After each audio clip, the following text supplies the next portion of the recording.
Hi guys, welcome to the video. Again, apologies that it is uploaded a day late. Basically just been very busy with work this past week. Obviously started the new year, so a lot of people interested in one-to-one training, one-to-one personal training as well as online coaching, and I'm catching up with clients that I sort of missed sessions while I was away over Christmas. So I've been very busy on that front. So again, sorry it's a day late. So let's get into it. Weekly update wise, I am back into the swing of things now. So obviously got back from Krakow just before New Year. Took me a good few sessions to get back into things, back into the swing of things. Nutrition wise, I was fine getting straight back into it, but I wasn't really happy with how I looked in last week's check-in, which was the first one back. A little bit happier this week. Training's loads better. Always seems to be the case with me, like after a deload, because I don't perform them very well.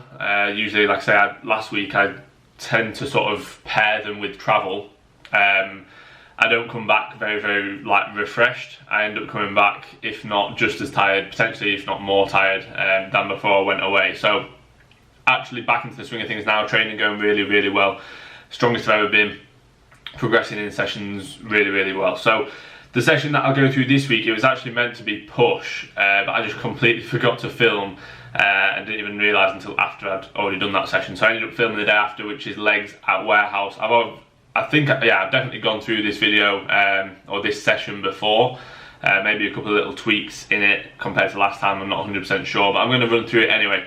So started off with the Life Fitness hamstring curl. So recently I've actually reset this because I was getting, don't get me wrong, I was strong on it, but I wasn't getting as much out of it as I wanted in terms of connection with my hamstrings. So I was finishing the set and my hamstrings felt, battered, but they didn't feel like they do when I do it like this. So currently I'm aiming for about a 3-4 second eccentric. I'm letting it fully come to a pause at the top, and then I'm aiming for a 1 second contraction. So having a little pause on that squeeze. So I'm not moving as much load, but I'm actually feeling it like I'm getting a lot more out of it. I've had to do that with a few things, and I definitely recommend it on weak body parts, not to just keep trying to get stronger and stronger if the form isn't really there or the connection isn't there. I'd recommend dropping the weight potentially, or even not dropping the weight. You may just have to take a hit in terms of reps that you're hitting and just slow things down and really connect with the target muscle instead of just thinking about chucking it from A to B. And that's definitely helped me on my hamstring development. So then I moved on to the pendulum. So I'm going to leave my top set on the screen now.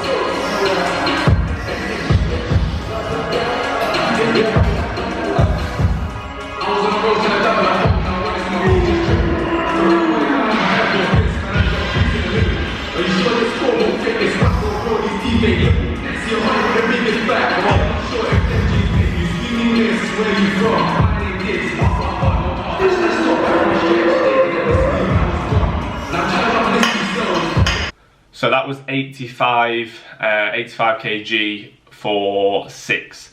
Anyone that's been on a Watson pendulum will know how sticky it is and how tough it is. So I think that's quite impressive if I do say so myself. But I'd say if you've never been on a Watson, try it out and see how you get on. And then this was the Widowmaker set, so 20 reps on 67.5. And again, like, I've never seen anyone do more than 2 plates in this gym on that. So to be doing a Widowmaker 67.5, I'm quite happy. I'd like to get that up to 80 and see if I could potentially get my top set up to 100. Hopefully I can still continue to sort of increase strength through the majority of prep. Then after that we move on to the reverse V squat. So I've changed it to reverse pretty recently. Main reason being I can create a lot more knee flexion. So doing it the normal way, even if I was tapping at the bottom point of the machine, I wasn't creating as much challenge to my quads because I wasn't creating as much knee flexion. So if you look here, how much my knees are bending and how far they're moving forward, basically how close my hamstring is getting to my calf, that is the sort of level of knee flexion. The greatest amount of knee flexion would be, if you can imagine, you know, your heels and bum touching. That would be like pretty much, you could not get any greater knee flexion than that. Obviously that's creating a huge demand on the quad because it's putting it in its most lengthened range. So yeah, I much prefer it like this. I'm actually getting as strong as I was previously doing it the other way anyway. And if you look how much further my shins go forward, so I put on my story like a few weeks back, like anterior tibial translation, which I was just taking the piss out of people who use like fancy names for stuff, but basically that's, I can create a lot more knee flexion, and I can create my shins to come a lot further forward and create a much greater demand on the quads.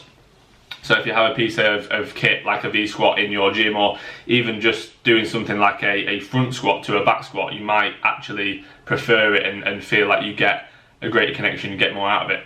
So then moved on to the single leg squat press. So on this one, what I'm doing is I'll keep my other foot like locked down, almost like attached to the piece of kit, just to keep it down and out of the way. This is sped up on the video. Start on your weaker side, so my left leg is a little bit weaker, a little bit smaller than my right leg, just I think from when I used to play football, and it's almost still been lagging behind, only very slightly. But you start on that weak side, take it to failure, or take it very close to the close proximity to failure. So I hit 10 there, and then match it on the stronger side, and aim. Likelihood is you may have 1 or 2 left on that stronger side if you do have a slight imbalance. But over time, that will gradually even itself out if you always take the weaker side to failure and then match on the right side, because the stimulus is going to be greater on that weaker side. It's going to have to do more to sort of hit that same rep range as the stronger side, and gradually that weaker side should hopefully catch up with your stronger side. Nice movement this though, I like that one. I'll always have a single leg or a lunge style movement in a leg day. Then moved on to the leg extension, so Nautilus leg extension. Looking back at the video on this is why it's so important to film, and why I recommend that majority of people film their sets, whether they have to post it anywhere or just to watch themselves. Because on these I can see that on a few of them I could get a little bit shorter, I could get it a little bit, if you think the pad, I could move the pad a little bit higher up. When I was performing it, it feels like I'm getting, you know, a full contraction, I'm getting the quad fully short, but looking back there's a few that are a little bit short of range. So that's why I recommend, you know, I say to a lot of my online clients, like, film your sets, don't be afraid to film your sets. Because, you know, if people are taking the piss or laughing at you, then, you know, that's their issue, that's not your issue. You're just trying to actually improve and benefit yourself. So don't worry if people are, you know, watching you when you film your sets. It's a massively common thing now anyway. It doesn't mean that you're not training hard at all. I find it very annoying when people seem to think that. Anyway, moved on to the prone leg curl. So prone for hamstrings. So on this one, just one big set, one rest pause set. So taking it to failure, then having 5 deep breaths. So you'll see the little breaks I have in between. I'm taking 5 deep breaths, going again. 3 fail points. So basically failure, deep breaths, failure, deep breaths, failure, and then I finished off with some partials as well that you can see there. That's brutal, to be fair. Just one big set and then they're absolutely fried. Then the adductor. So I've got the stack and then a 40 kg added to another pin as well. So if you needed to do that and you don't have like an adapter, what's it called, to place the plates on, then use another pin. So put one pin in the bottom of the stack and then that'll move the stack. And now you can add one pin higher up and then add some plates to that. I think I got 5 or 6 reps, I didn't get many reps here, it felt very, very heavy. But just focus on driving those knees together as hard as you can, nice and slow eccentrics. And definitely have plenty of warm-ups on that, just because it takes the adductors a while to warm up. And then I finish on abs. So the ab crunch machine, what I do here is I have 3 sets. I aim for sort of 12 to 15 kind of rep range, and I'll have 10 breaths in between. So they are 3 separate sets, but just so that I'm not spending ages resting in between, I just aim for 10 deep breaths and then go again into my second set and then my third set. On this one as well, I see a lot of people just sort of like almost hinging at the hips, where what we're trying to do when we're trying to contract the abs is we're trying to, you know, shorten them like we would any other muscle. If we just hinge at the hips, that doesn't really shorten the abs. Whereas if we curl our upper back down and crunch down on our abs, that's going to contract the abs rather than just hinging. So focus on bringing like your shoulders and your head like down towards your hips to really crunch down on those abs when you're doing any ab crunch movement. So yeah, that was the session, a very, very good session. Like I say, back into the swing of things now. Really, really happy with how my training's going. I will be training with AJ on Saturday coming up at Ultraflex, so I'll film that one and that'll be the session in next week's episode. So let's look at this week's checking photos. So heaviest weigh-in, well, to be fair, was this morning, 205.5, and yesterday I was 205 pounds, so the heaviest I've ever been. And I'm actually happy with where I'm at condition-wise to say I'm weighing that much. Like I've said before, last time I was 190 pounds, I wasn't happy with that at all. So to be 205 pounds and still relatively happy with where I'm at is a good indicator that I have added some tissue. So that's a very good sign. Like I said at the beginning, I'm the strongest I've ever been by an absolute country mile.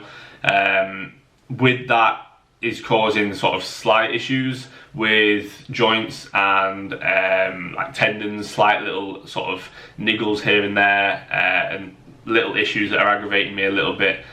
But it's not anything that's unmanageable. Like at the minute I'm able to train through it, but I can just notice that like my body isn't used to being this strong. It doesn't feel right being as strong as I am at the minute. For me, I know I'm not strong in comparison to a lot of people at all, but for me, being as strong as I am currently, it's my body's like doesn't know what's going on. It's like my forearms hurt a lot, you know, from doing push movements. My forearms like just don't really know how to use that load and deal with the load that I'm pushing. Same with like my shins. Like I can feel like my shins hurt. Not like excessively, they just ache. It's not so much like my calves or my tibialis at the front. It's more so like feels like my shin aches like after leg day, especially on the right side. So there is probably some sort of slight underlying issue. Like I say, it's not really, really bad to the point where I can't train. If it gets to that, then obviously I'd make sure that I get things sorted and looked after. But currently it's okay and it's manageable. But yeah, strongest I've ever been, and hopefully that will reflect in my physique when I come to diet down. So speaking of that, prep, the start date of prep has been confirmed as the 24th of February. So I've actually got 6 weeks from today, pretty much. So 6 weeks of pushing up still. Not that we're going to excessively just push up for the sake of it.